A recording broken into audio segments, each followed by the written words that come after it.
Shalom. Ya, selamat minggu, selamat minggu. Selamat hari Minggu bagi kita semua. Ya. Hari ini rally Natal. Rally Natal artinya ada beberapa tema khotbah yang akan berkaitan satu tema besar, namun ada subtema-subtema yang berbeda. Nah, di GRI ini selalu unik, ya, selalu unik. Kenapa saya katakan selalu unik? Karena temanya itu, ya kalau orang manajemen bilang out of the box, ya, di luar yang umum-umum, di luar yang biasa-biasa. Ya, kalau tema yang biasa pasti Natal membawa damai, ya enggak? Natal membawa damai. Maunya kan gitu kan? Ya. Tapi di Gereja Reformasi Indonesia temanya unik, yaitu Natal membawa ketakutan. Wah, kita bukan sedang menebar fear, ya, menebar ketakutan supaya orang pada ketakutan, tidak demikian. Tetapi kita berusaha membawa jemaat atau pendengar kepada hal-hal yang mungkin banyak luput dari pandangan, ya, atau sengaja dihindari. Karena apa? Karena tidak cocok dengan keinginan banyak orang. Tidak enak di telinga. Kalau Natal membawa damai pasti asik. Ya, yang khotbah juga senang. Tapi Natal membawa ketakutan. Wah, ini apa-apaan ini? Ya, apa-apaan ini? Namun kita menyajikan berdasarkan memang data dan peristiwa, berdasarkan catatan kitab suci. Natal membawa damai, yes. Pada akhirnya damai itu dihadirkan ke bumi. Namun sebelum damai itu menguasai hati umat manusia, ada ketakutan di dalamnya. Itulah yang menjadi potret atau cuplikan peristiwa yang akan diberitakan pada minggu hari ini. Ya, di bawah tema Natal membawa ketakutan, ketakutan para gembala. Kita akan membaca satu bagian firman Tuhan yang terambil dari Lukas pasal 2 ayat 8 sampai ayat yang ke-20. Saya akan membacakan bagi kita semua. Demikian sabda firman Tuhan. Di daerah itu ada gembala-gembala yang tinggal di padang, menjaga kawanan ternak mereka pada waktu malam. Tiba-tiba berdirilah seorang malaikat Tuhan di dekat mereka, dan kemuliaan Tuhan bersinar meliputi mereka, dan mereka sangat ketakutan. Lalu kata malaikat itu kepada mereka, "Jangan takut, sebab sesungguhnya aku memberitakan kepadamu kesukaan besar untuk seluruh bangsa. Hari ini telah lahir bagimu juru selamat, yaitu Kristus, Tuhan di kota Daud. Dan inilah tandanya bagimu. Kamu akan menjumpai seorang bayi dibungkus dengan lampin dan terbaring di dalam palungan. Dan tiba-tiba tampaklah bersama-sama dengan malaikat itu sejumlah besar bala tentara sorga yang memuji Allah, katanya, kemuliaan bagi Allah di tempat yang maha tinggi, dan damai sejahtera di bumi di antara manusia yang berkenan kepadanya." Setelah malaikat-malaikat itu meninggalkan mereka dan kembali ke sorga, gembala-gembala itu berkata seorang kepada yang lain, "Marilah kita pergi ke Betlehem untuk melihat apa yang terjadi di sana, seperti yang diberitahukan Tuhan kepada kita." Ayat 16. Lalu mereka cepat-cepat berangkat dan menjumpai Maria dan Yusuf dan bayi itu yang sedang berbaring di dalam palungan. Dan ketika mereka melihatnya, mereka memberitahukan apa yang telah dikatakan kepada mereka tentang anak itu. Dan semua orang yang mendengarnya heran tentang apa yang dikatakan gembala-gembala itu kepada mereka. Tetapi Maria menyimpan segala perkara itu di dalam hatinya dan merenungkannya. Ayat 20. Maka kembalilah gembala-gembala itu sambil memuji dan memuliakan Allah karena segala sesuatu yang mereka dengar dan mereka lihat semuanya sesuai dengan apa yang telah dikatakan kepada mereka.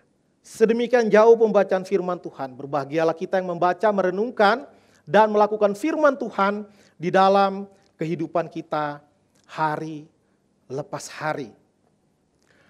Natal membawa ketakutan. Ya. Takut seperti apa yang dibahas oleh bagian firman Tuhan ini? Di dalam Wahyu pasal 21 ayat 8 dikatakan, tetapi orang-orang takut, orang-orang penakut tidak akan mendapat bagian di dalam kerajaan Allah. Wah, tapi kenapa gembalanya takut? Apakah gembala-gembala tidak mendapat bagian di dalam kerajaan Allah? Bukan takut seperti itu yang dibahas di bagian firman Tuhan yang baru saja kita baca. Ya. Takut di sini berbicara tentang bagaimana ketika seorang manusia berhadapan dengan makhluk sorgawi, ya di perjanjian lama berulang kali ada peristiwa, baik itu Tuhan yang menampakkan diri maupun malaikat yang menampakkan diri, setiap orang yang berhadapan dengan hadirat Tuhan, atau penampakan Tuhan atau malaikat, orang tersebut akan ketakutan. Ya. Kalau kita bertemu dengan petinggi negara misalnya, tentu kita sungkan, segan. Kita periksa, saya udah layak belum nih berpakaian? Ya, saya udah pantas nggak ketemu dengan pejabat itu? Apalagi manusia ketika berhadapan dengan makhluk sorgawi, apalagi berhadapan dengan Tuhan, tentu kita tidak akan pernah layak. Ya, maka kalau kita baca firman Tuhan, apalagi di perjanjian lama, biasanya orang akan langsung tersungkur. Bahkan katanya dia bersujud sampai mukanya menghadap ke tanah. Demikian, ya, orang yang dilanda oleh hadirat Tuhan. Ya, Yesaya ketika mendapatkan penglihatan ilahi itu, bagaimana ada serafim, para serafim memuji Tuhan. Apa yang dikatakan Yesaya? Cilaka aku. Ya, orang Medan bilang mati awak. Ya, ketika gembala melihat malaikat, ya mungkin dibilang wah mati awak melihat kemuliaan sorga. Mati awak, temannya bilang betul. Ya, karena apa? Karena begitu selain mengagumkan tetapi juga menakutkan. Karena apa? Karena para gembala sadar mereka itu orang biasa-biasa. Mereka orang just ordinary people. Bukan orang yang spesial, bukan orang yang berkuasa. Tetapi yang menjadi pertanyaan, mengapa para gembala yang menerima berita Natal pertama kali? Ya, tentu kalau rasa takut biasa, bukan rasa takut yang berkaitan ketika kita berhadapan dengan kemuliaan Allah. Rasa takut itu bagian dari perasaan manusia. Karena manusia diciptakan bukan hanya memiliki pikiran, tetapi juga memiliki perasaan dan kehendak. Dan rasa takut itu adalah bagian dari perasaan. Maka kalau kita nggak punya rasa takut sama sekali, itu adalah hal yang abnormal. Semua manusia pasti memiliki rasa takut. Hanya bagaimana cara kita mengendalikan, ya kalau bahasa sekarang memanage, mengelola rasa takut itu. Sehingga rasa takut itu tidak menguasai dan mengungkung kita, sehingga kita menjadi orang yang selalu ketakutan. Nah, orang yang selalu ketakutan sampai-sampai seolah-olah Tuhan tidak mampu memelihara, seolah-olah Tuhan tidak mampu menjaga, itulah takut yang dilarang oleh Tuhan. Yang dikatakan orang-orang penakut tidak akan mendapat bagian dari kerajaan Allah. Nah, menjadi pertanyaan bagi kita, para gembala, kenapa para gembala? Kalau saya sebagai penasehat sorgawi, saya tidak akan merekomendasi strategi berita kasih tahu kepada gembala. Ya, tidak saya rekomendasi. Kalau saya ditanyakan pendapat saya bilang jangan sekarang. Nanti di tahun 2022 saja, tanggal 25 Desember. Kenapa? Karena berita Natal gampang disebar. Ya, pada saat katakanlah Mark Zuckerberg lagi ketemu sama Elon Musk di Silicon Valley, ya, itu pusat teknologi, kita langsung display kepada mereka bahwa akan lahir di tempat ini di Bethlehem. Maka dengan segera Satu akan posting di Twitter, satu akan posting di IG, di Facebook, langsung tersebar. Bahkan malaikat yang departemen IT bisa menghack komputer-komputer dan layar-layar di seluruh dunia. Ada gedung-gedung yang ada LED-nya, semua akan siaran langsung. Bagaimana Yesus lahir. Dan sejentik jari orang akan percaya. Wah, amazing. Ya, bala tentara sorga dengan musiknya, dengan paduan suaranya. Waktu saya masih sekolah dulu, Hari Kesaktian Pancasila, saya salah satu siswa yang terpilih ikut mewakili sekolah. Upacara di Lubang Buaya. Wah, baru pertama kali saya mendengar marching band dari korps musik, baik itu Polri maupun TNI memainkan lagu Andika Bayangkari. Bagus sekali. Dem dem dem dem dem dem dem dem dem dem dem dem dem dem. Wah, ada timpaninya, ada simbalnya, ada trompetnya, bagus sekali. Saya takjub melihatnya. Tapi itu pasti tidak ada apa-apanya. Atau mungkin kor The Great Hallelujah. Ya. Haleluya, haleluya, haleluya. Ini bala tentara sorga memainkan musik dan menyanyikan paduan suara yang paling indah. Ya, paduan suara yang paling indah. Tapi itu dinyatakan kepada para gembala. Kenapa kepada mereka? Ini secara ilmu strategi ya kurang strategis. Minimal kalau memang harus pada saat itu berita Natal diberitakan kepada imam besar. Atau minimal kalau imam besar yang nggak pintar ngomong kepada humasnya, kepada juru bicaranya. Kasih tahu supaya cepat umat dikumpulkan, dikasih tahu, cepat menyebar berita Natal itu. Tetapi Tuhan dengan sengaja mengutus malaikat memberitakan berita Natal yang pertama kelahiran Yesus Kristus kepada gembala. Gembala ini adalah orang yang sangat tidak terpandang dalam segala hal. Ini pekerjaan, profesi, gembala. Mereka gembala upahan. Mereka di padang menjaga kawanan ternak. Mereka adalah sekumpulan orang-orang gembala yang dibayar oleh pemilik domba atau pemilik ternak untuk menjaga ternak mereka di padang. Supaya tidak diterkam binatang buas atau juga supaya tidak dicuri ya oleh orang lain atau bahkan mungkin oleh penjaga-penjaga ternak yang kelompok domba-domba yang lain, ternak-ternak yang lain. Nah, mereka itu benar-benar rendah di dalam berbagai hal. Mereka low profile, ya. Mereka juga secara education juga very low mungkin, bahasa sekarang nggak pernah makan bangku sekolahan istilahnya. Maksudnya sangat tidak terpelajar. Mereka tidak well educated. Ya, secara status sosial, secara finansial, mereka juga low income. Ya, kalau sekarang dibilang mereka itu kelompok kerah biru, ya, biarpun pakai baju merah tetap namanya kerah biru. Karena apa? Penghasilannya di bawah.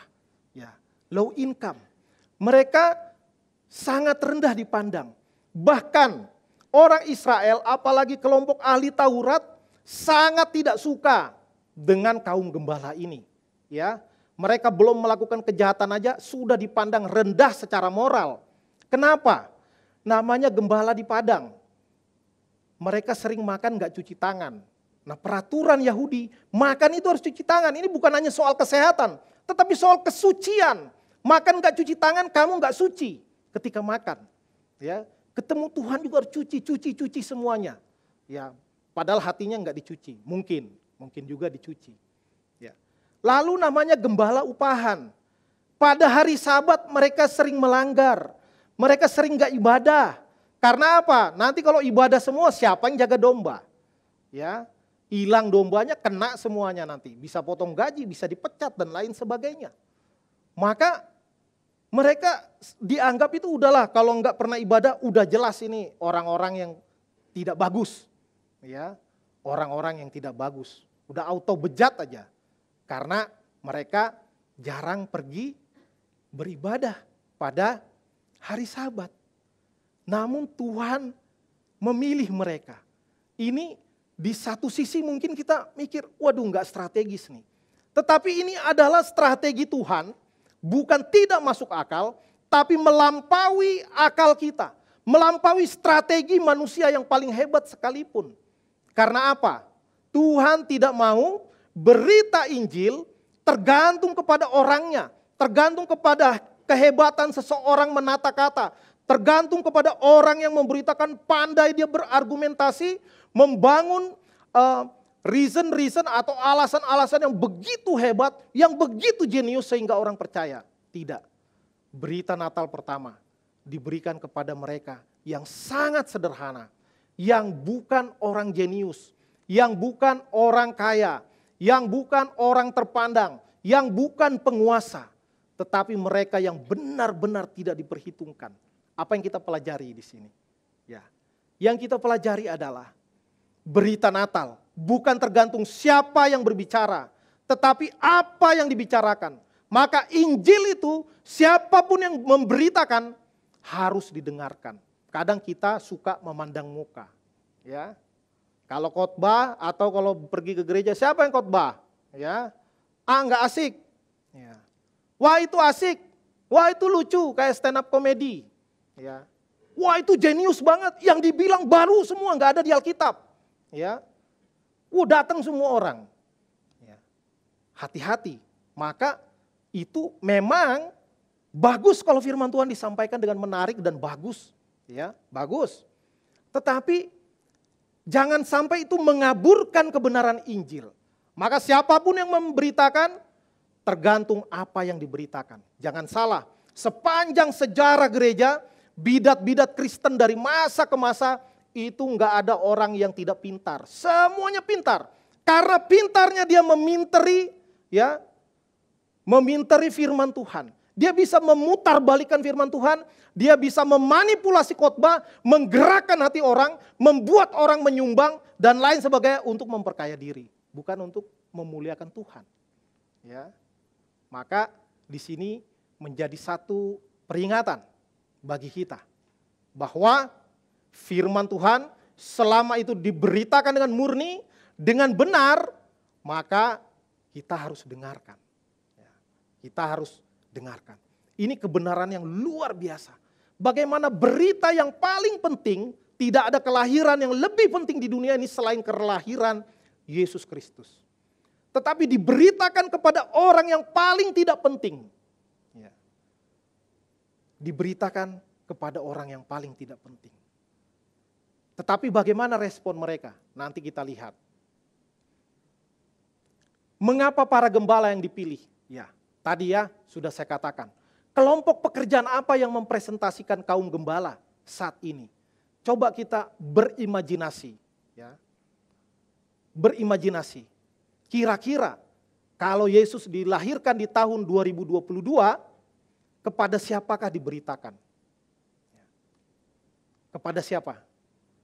Kepada gembala, ya berarti ke Pak Gembala lah, Gembala GRI. Enggak ya, Gembala GRI tidak sama dengan gembala itu. Gembala GRI itu equalnya apple to apple dengan imam di bait Allah. Bukan kepada mereka diberitakan. Ya, bukan kepada mereka, bukan kepada kaum agamawan. Ya. Maka ketika gembala ketemu malaikat, mereka takut. Tetapi ketika dikatakan damai di bumi, jangan takut, mereka enggak takut, mereka excited. Ketika mereka excited, saya yang takut. Ya, takut mereka salah memberitakan, takut salah cerita. Ya karena mereka secara intelektual juga very low. Karena itu gembala pada zaman itu tidak punya hak untuk menjadi saksi di pengadilan. Walaupun mereka melihat, mereka mendengar, mereka tahu suatu peristiwa, kalau sedang ada peradilan resmi mereka tidak boleh jadi saksi karena dianggap tidak qualified, tidak memenuhi syarat dan kualifikasi sebagai orang yang bisa menceritakan dengan tepat sesuai dengan apa yang dilihat dan didengarnya. Tapi Tuhan memberitakan kepada mereka melalui malaikat. Kalau sekarang ya udah pasti bukan kepada penguasa, bukan kepada pendeta, bukan kepada penatua. Ya kita bisa bilang mungkin kepada pemulung kah? Atau mungkin kalau di perusahaan mungkin kepada office boy, ya, atau apa saja. Yang pasti yang tidak dipandang oleh dunia. Maka saya pun takut, ya. Kalau saya melayani tahu-tahu tidak dipakai Tuhan, ya. Karena sejarah membuktikan, Alkitab menceritakan, memberitakan bahwa berita Natal itu bukan diberitakan kepada imam, bukan diberitakan kepada para pelayan di bait Allah, tetapi kepada yang hina, yang tidak terpandang, para gembala di padang, malam-malam lagi. Ya, ini menjadi satu perenungan yang baik bagi kita, bahwa Tuhan bisa pakai siapa saja. Ya. Mungkin mereka tidak punya kapasitas dan kapabilitas, tetapi mereka punya kemauan, mereka punya kerelaan dipakai oleh Tuhan. Ya.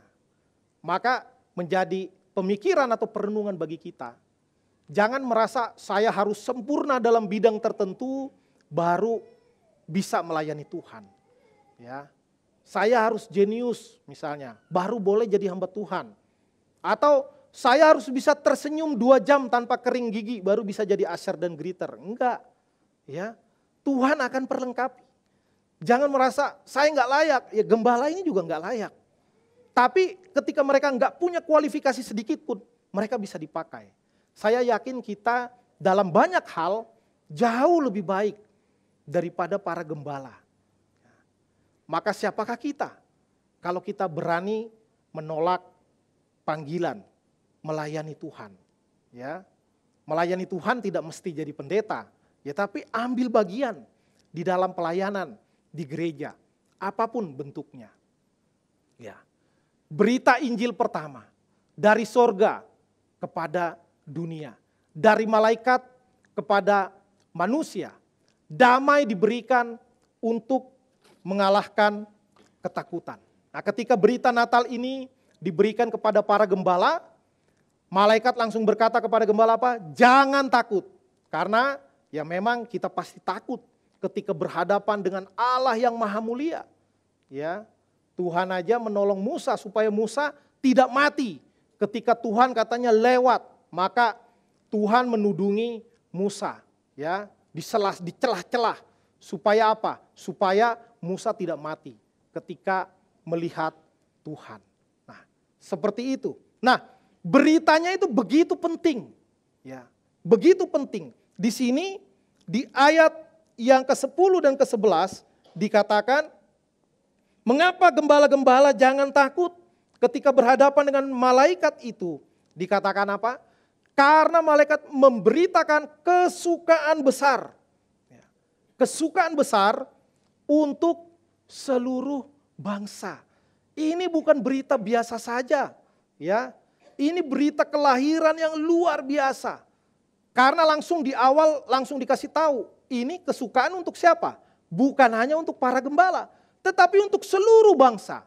Kalau diteliti bahasa asli memang pada ayat ini berbicara tentang seluruh bangsa Israel, ya. Tetapi gembala yang dipakai untuk memberitakan itu kepada seluruh bangsa Israel. Baru di ayat 14 nanti damai di bumi, ya, itu berbicara tentang seluruh dunia, seluruh bumi, ya.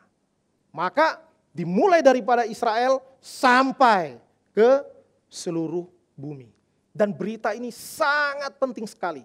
Di ayat 11 diberikan satu istilah-istilah kepada Yesus, istilah yang beberapa istilah digabung dalam satu ayat. Ini menunjukkan pentingnya sosok yang lahir ini. Ya. Yang pertama dikatakan, telah lahir bagimu juru selamat. Itu yang pertama. Lalu yang kedua, Kristus. Yang ketiga, Tuhan. Yang keempat, di kota Daud. Dengan arti keturunan Daud. Karena mereka harus kembali ke kota dari mana mereka berasal. Dan dari situlah Daud berasal. Jadi ada juru selamat, Kristus, Tuhan, keturunan Daud. Bertumpuk kepada satu orang, kepada satu bayi yang baru dilahirkan. Ya. Walaupun mereka tidak terlalu paham kitab suci, tetapi setidaknya para gembala pasti pernah mendengar. Pasti pernah mendengar bahwa ada Mesias yang dijanjikan. Fokus penekanan utama adalah kata juru selamat. Kata juru selamat itu yang paling difokuskan di ayat ini. Lalu keterangan tambahannya adalah Kristus, Tuhan dan keturunan Daud. Ya. Kenapa juru selamat yang ditekankan? Karena masalah terbesar di dunia ini bukanlah krisis ekonomi. Ya. Kalau masalah terbesar di dunia krisis ekonomi, maka mungkin Tuhan akan menjelma menjadi pakar ekonomi yang paling hebat dan menulis buku ekonomi makro dan mikro yang paling canggih, sehingga tidak ada kesenjangan atau disparitas sosial dan ekonomi. Sehingga Gini rasio, ya orang ekonomi pada tahu ya, saya anak IPS dulu. Gini rasio itu harus semakin mengecil. Gini rasio itu tingkat kesenjangan antara orang per orang di suatu daerah. Ya. Masalah terbesar di dunia bukan masalah teknologi. Kalau masalah teknologi, maka Tuhan akan menjelma menjadi pakar teknologi yang paling canggih sepanjang masa. Bukan juga masalah kesehatan. Sehingga Tuhan tidak menjelma menjadi tabib yang paling hebat, yang membuat preskripsi atau resep-resep yang paling bagus tentang pengobatan. Bukan. Masalah terbesar di dunia ini bukan masalah hukum. Kalau masalah hukum, Tuhan akan menjadi hakim yang begitu adil, menulis kitab undang-undang hukum pidana yang tidak perlu lagi direvisi. Ya, kalau begitu direvisi, ada masalah lagi. Ya, koruptor bisa makin singkat hukumannya. Ya. Masalah terbesar di dunia ini adalah dosa. Sejak manusia pertama, manusia langsung jatuh di dalam dosa. Dan sejak kejatuhan, maka semua menjadi rusak.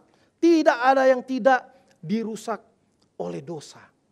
Sehingga apa? Sehingga ketika juru selamat datang ke dunia, manusia nggak siap. Nggak ada panitia penyambutannya. Ya, kalau ada panitia penyambutannya, semua udah tahu, gembala udah tahu ketika malaikat datang. Mereka nggak takut, shalom katanya malaikat, selamat datang, silakan. Ya mereka bukan Greater Asher ya. Ya, nggak siap. Beda dengan Tuhan. Ketika manusia pertama diciptakan, Tuhan menciptakan taman yang begitu indah, Taman Eden. Tetapi ketika Tuhan datang di dunia ini, yang disediakan manusia adalah Taman Eden. Ya. Nggak ada bagus-bagusnya, nggak ada layak-layaknya, nggak ada steril-sterilnya. Ya. Tempat penginapan sederhana sekelas kalau sekarang dibilang hostel atau losmen pun tidak ada tempat lagi. Ya. Sampai kebingungan nyari tempat. Sampai akhirnya di kandang binatang. Ya. Satu tulisan dari tulisan mula-mula Bapak gereja awal-awal, Justinus Flavius Justinus, ya, Justin Martir, ya kalau bahasa Indonesia Justinus Martir, kalau bahasa Inggris Justin Martir. Ada yang tahu anak muda di sini Justin Martir? Nggak tahu ya. Kalau saudara jauhnya Justin Bieber, tahu ya, sama-sama Justin, cuman beda marganya di belakang. Ya. Justin Martir menulis satu tulisan, dia katakan bahwa ketika mencari, dia hidup tahun 100 sampai 160-an. Ya. Jadi dia menulis bahwa ketika Yusuf dan Maria mencari tempat tidak ada, ya, lalu akhirnya ada satu goa katanya yang dekat dari Bethlehem itu, dekat situ ada goa, akhirnya mereka ke situ. Dan palungannya itu juga di dalam goa, jadi suhunya itu lebih terjaga, enggak dingin ekstrim. Karena bulan Desember di Bethlehem itu pada malam hari kurang lebih 6 derajat Celcius. Maka untuk seorang bayi itu sangat berbahaya. Ya. Karena itu kalau di gua ruangannya lebih baik. Palungannya itu menurut catatan Justin Martir dipahat dari batu kapur. Ya, dari batu kapur. Dan kemudian akhirnya ketika Raja Romawi menjadi Kristen, ya maka atas perintah dari Kaisar, maka dibangunlah satu gereja di tempat yang dipercaya secara tradisi di mana Yesus lahir. Ya, lalu sempat rusak, lalu dibangun lagi pada awal abad ke-6. Sampai sekarang masih ada gerejanya. Ya, Nativity Church, gereja kelahiran Yesus di Bethlehem. Di mana itu? Di Palestina, bukan di Israel. Ya, jadi Yesus dilahirkan di sana. Ya, itu tandanya. Dan diberikan tanda yang jelas. Beritanya begitu jelas. Siapa yang dilahirkan ini? Raja di raja. Raja segala raja. Tuhan segala Tuhan. Itulah yang lahir. Diberitakan kepada para gembala. Dan diberikan beritanya jelas. Diberikan tanda yang jelas. Kalau dibilang adalah bayi baru lahir, cari aja sendiri. Ya, bagaimana kalau ada 100 bayi yang lahir pada malam itu? Susah dicarinya.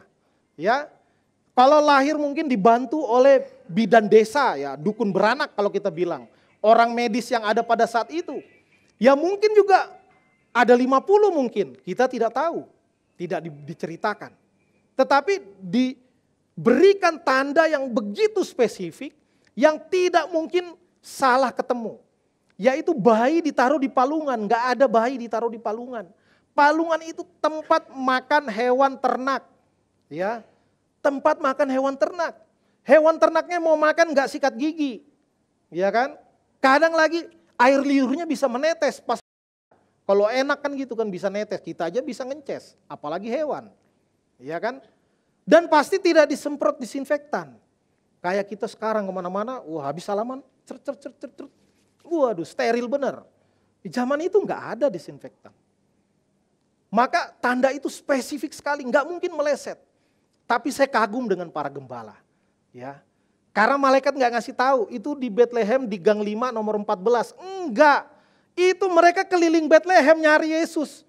Ya kalau ayatnya kesannya, wah dikasih tahu langsung ketemu. Coba kita bayangkan, itu cuma dibilang di Bethlehem. Dan nggak dipaksa ke sana, cuma dibilang telah lahir bagimu di Bethlehem. Kamu akan menemukan dia. Nggak dibilang cari sekarang cepat, enggak. Ya, kamu akan menemukan dia dibungkus dengan lampin, terbaring di dalam palungan. Ya, tandanya begitu spesifik. Sekali lagi ini kontras bagaimana Tuhan yang maha mulia lahir di tempat yang paling hina. Luar biasa. Bagaimana Tuhan mengunjungi manusia di dalam kesederhanaan, ya, yang sangat menggugah batin dan pikiran kita. Ya. Lalu untuk meneguhkan berita itu, berita yang penting, mungkin gembala juga mikir kok juru selamat kok lahirnya di palungan, ya, karena Tuhan juga memberikan tanda-tanda yang familiar dengan mereka, ya. Gembala dengan palungan itu, dengan kandang itu sangat akrab, jadi mereka bisa tahu, ya. Mereka udah terbiasa dengan itu. Itu cara Tuhan berkomunikasi dengan manusia menggunakan simbol-simbol yang mudah dimengerti. Ketika Tuhan mengajar orang yang bertani, dia bicara tentang tanah, ada tanah yang subur, tanah yang berbatu-batu, nggak bikin pusing, ya. Ketika berbicara dengan gembala, tandanya pun cocok sekali, yang mereka biasa lihat sehari-hari, palungan, ya. Dibungkus dengan lampin, lampin ini banyak tafsirannya. Ya. Ada yang mengatakan itu adalah kain untuk mengelap domba-domba yang baru lahir.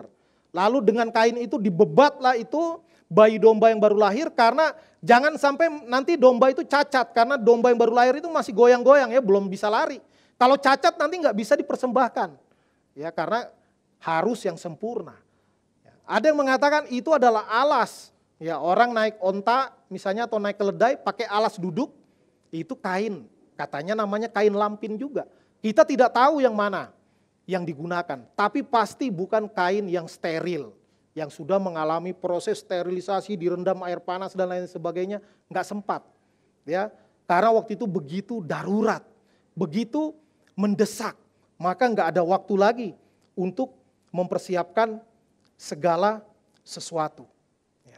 Maka malaikat menegaskan, ya, ketika berita disampaikan oleh satu malaikat, setelah dia katakan tanda-tandanya, maka bala tentara sorga muncul, terlihat oleh para gembala di padang. Ya. Mereka pasti terpukau dan takjub luar biasa, katanya kemuliaannya menyinari mereka. Ya. Di sana itu enggak ada lampu templok, apalagi lampu tenaga surya, enggak ada, pasti gelap. Ya. Pasti gelap, benar-benar gelap, lap-lap gitu ya. Gelap sekali, saya mencoba berimajinasi, membayangkan mungkin ada yang mulai ngantuk temennya, tapi yang satu masih seger gitu kan. Tiba-tiba silau, wah apa ini, langsung dibangunin temannya, mereka pasti gemetar, ketakutan gini ya. Bangun bro, katanya, apa sih katanya. Itu lihat, wah langsung silau gini, ngelihat, waduh. Ketika malaikat menyanyikan pujian yang luar biasa. Ya, Gloria in the highest, kemuliaan bagi Allah di tempat yang maha tinggi. Kalau sekarang lagu paduan suara, Gloria in excelsis Deo. Pasti lagu mereka lebih keren. Pasti lebih keren. Ya, karena malaikat latihannya di sorga. Pelatihnya juga di sorga. Ya, bayangan saya kali malaikat itu habis ngomong, bala tentara sorga datang, dia ininya, dirhennya. Tuh, waduh keren banget itu ya. Keren banget. Ya, coba memvisualisasikan secara imajinatif, luar biasa. Ya, itulah para gembala. Nah, yang penting adalah ini, respons terhadap berita Injil. Responsnya bagaimana? Bagaimana seharusnya gembala ini menjadi contoh yang sempurna bagi umat percaya dari masa ke masa. Bagaimana mereka yang sederhana, nggak pernah makan bangku sekolahan, ya, mereka gembala upahan, orang yang begitu nggak ada gengsinya sama sekali. Ya, mungkin kalau sekarang mau jadi mantu kita juga mikir-mikir 2001 kali. Nah, atau 2002 kali ya, bukan 1001 kali. Gembala, wah nggak ada masa depan. Bagaimana respon mereka ketika mereka mendengarkan berita Injil? Ya. Di ayat ke-15 dikatakan apa? Gembala-gembala itu berkata seorang kepada yang lain, marilah kita pergi ke Betlehem untuk melihat apa yang terjadi di sana seperti yang diberitahukan Tuhan kepada kita. Artinya di dalam mereka ketika mereka mendapatkan berita Injil, mungkin ada yang ngerti, mungkin ada yang nggak ngerti. Lalu mereka berbicara satu dengan yang lain. Karena dikatakan berbicara satu dengan yang lain.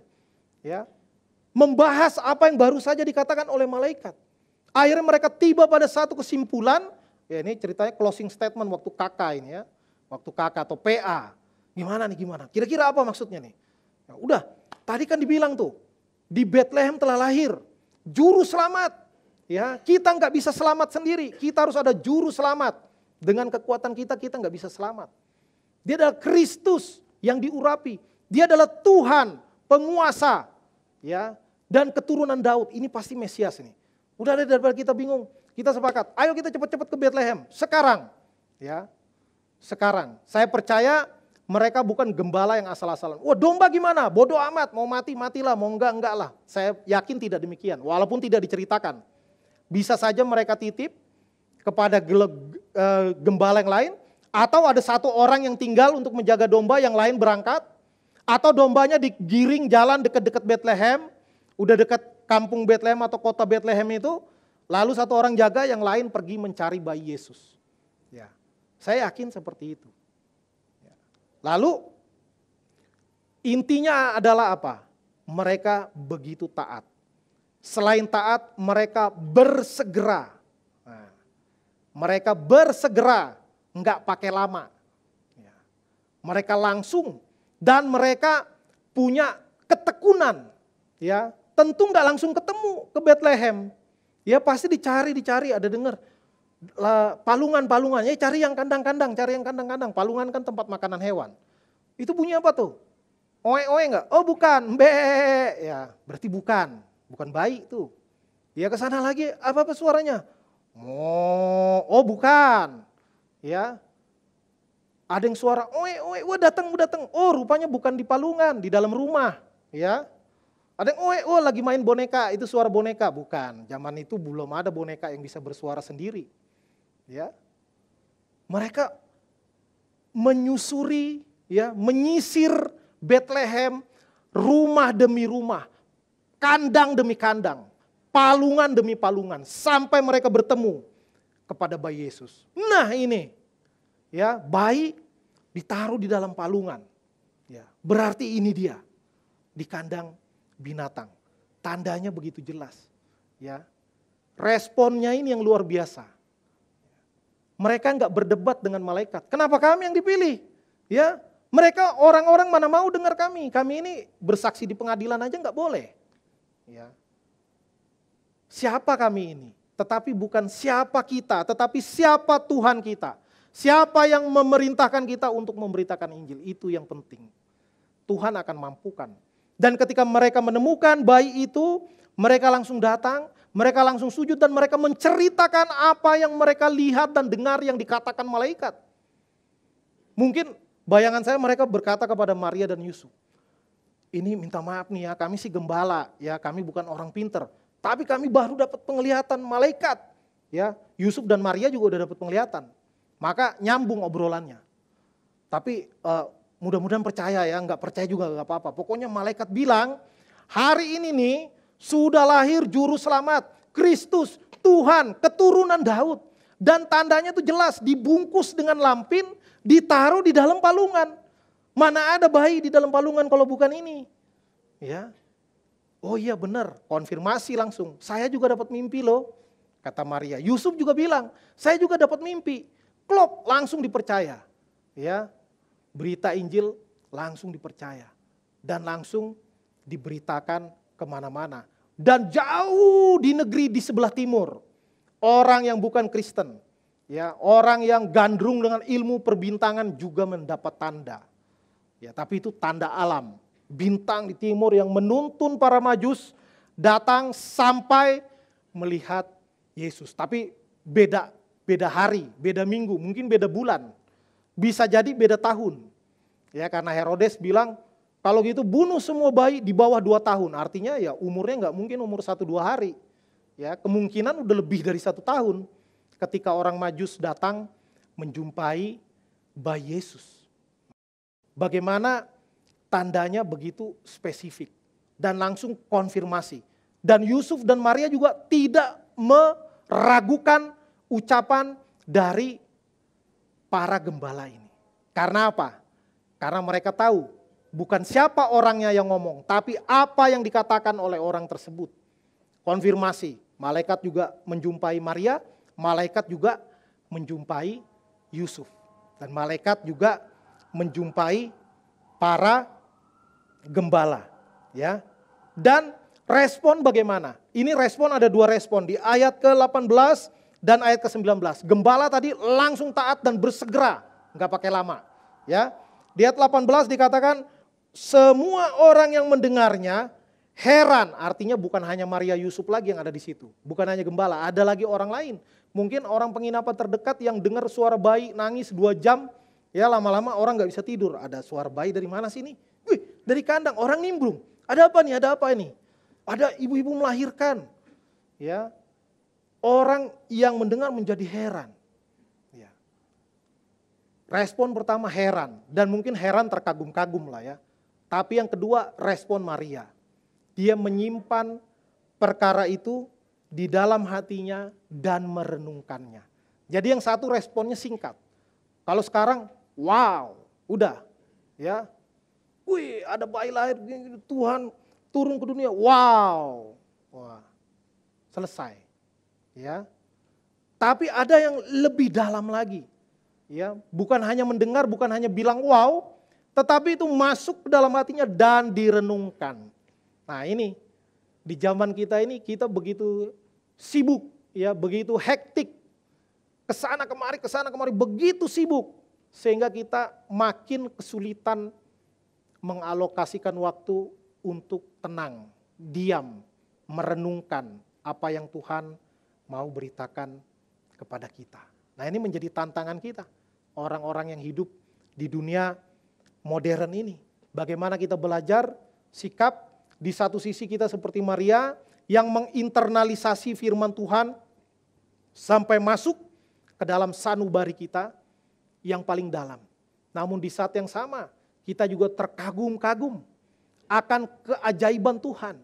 Dan juga kita taat dan bersegera ketika panggilan Tuhan itu datang. Atau Tuhan mengajak kita untuk pelayanan. Ya, gembala nih diajak pelayanan nih, suruh cari bayi itu, suruh memberitakan ya kepada siapapun orang yang mereka temui. Dan ketika gembala-gembala itu sudah memberitakan apa yang mereka lihat, apa yang mereka dengar kepada Maria, Yusuf dan semua orang yang ada di tempat itu. Lalu di ayat terakhir dikatakan apa? Maka kembalilah gembala-gembala itu sambil memuji dan memuliakan Allah. Karena segala sesuatu yang mereka dengar dan mereka lihat semuanya sesuai dengan apa yang telah dikatakan kepada mereka. Saya mengertinya bahwa mereka enggak jadi pendeta, nggak jadi imam. Ya, gembala-gembala itu nggak tiba-tiba melamar langsung ke bait Allah. Kami mau jadi hamba Tuhan aja lah, kami udah ketemu malaikat. Pak imam aja belum ketemu sama malaikat. Ya, enggak. Mereka kembali katanya. Arti mereka kembali ke padang. Mereka kembali kepada profesi mereka mula-mula. Tetapi mereka tidak pernah sama lagi. Karena apa? Karena mereka mengalami Tuhan. Mereka mengalami keajaiban, keagungan, kemuliaan Tuhan. Orang yang sudah pernah disentuh oleh kasih karunia, kemuliaan Tuhan tidak akan pernah sama lagi. Engkau bisa tetap jadi bisnismen, bisa tetap jadi karyawan, tetap jadi ibu rumah tangga, tetap menjadi mahasiswa, ya, enggak tiba-tiba tinggalkan sekolah, enggak mau sekolah lagi. Ini dunia, saya mau sorga aja, mau pelayanan. Enggak juga demikian. Ya. Para gembala itu kembali dan mereka memuji dan memuliakan Tuhan atas apa yang mereka lihat dan mereka dengar, dan mereka buktikan sendiri bahwa ada bayi yang dibungkus dengan lampin di kandang binatang, di dalam tempat makanan binatang, di dalam palungan. Luar biasa. Maka hendaknya kita, apapun profesi kita, ya, gembala saja yang tidak qualified dalam segala aspek dipakai oleh Tuhan. Dan mereka berkata, ini aku, utuslah aku, bukan utuslah dia. Ya. Tetapi gembala ini tetap jadi gembala. Tetapi gembala yang sudah diperbaharui. Ecclesia Reformata Semper Reformanda. Gereja yang diperbaharui adalah gereja yang terus-menerus diperbaharui. Maka kita orang percaya yang diperbaharui juga harus terus-menerus diperbaharui, enggak pernah selesai. Ya. Di dalam dunia teologi disebut progressive sanctification.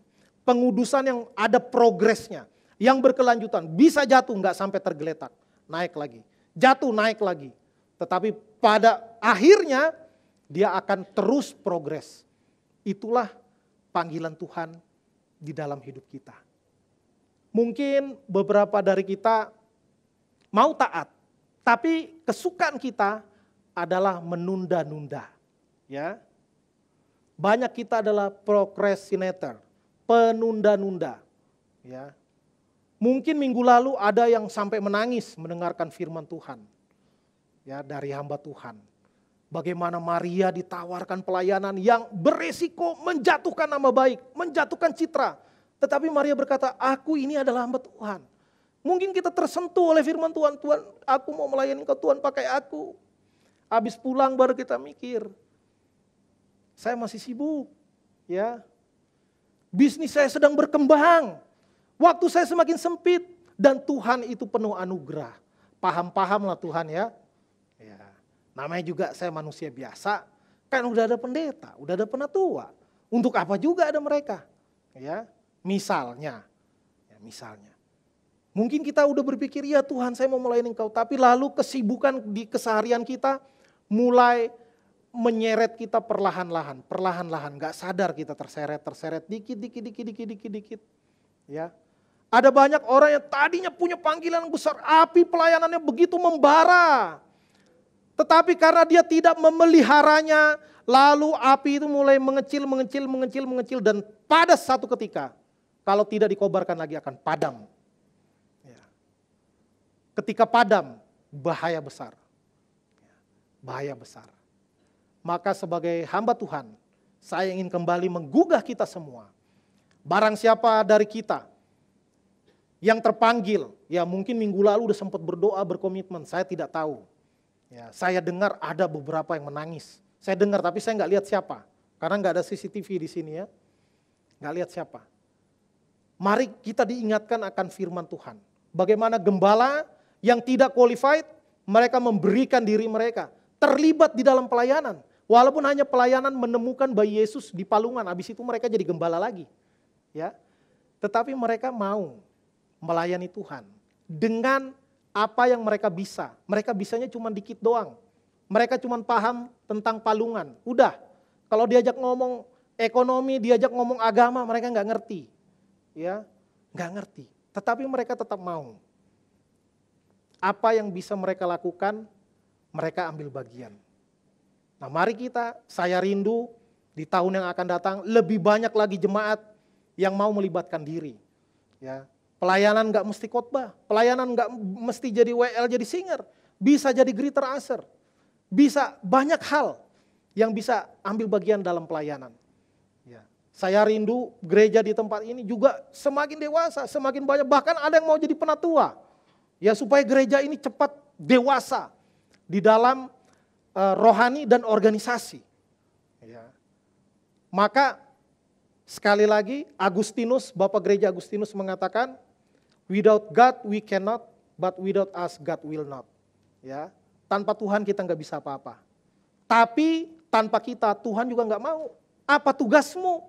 Ya, makanya Tuhan memberitakan kepada gembala, nggak kepada tadi saya bilang, zaman sekarang supaya cepat berita Injil ke seluruh dunia, satu kali klik langsung ke seluruh dunia. Enggak.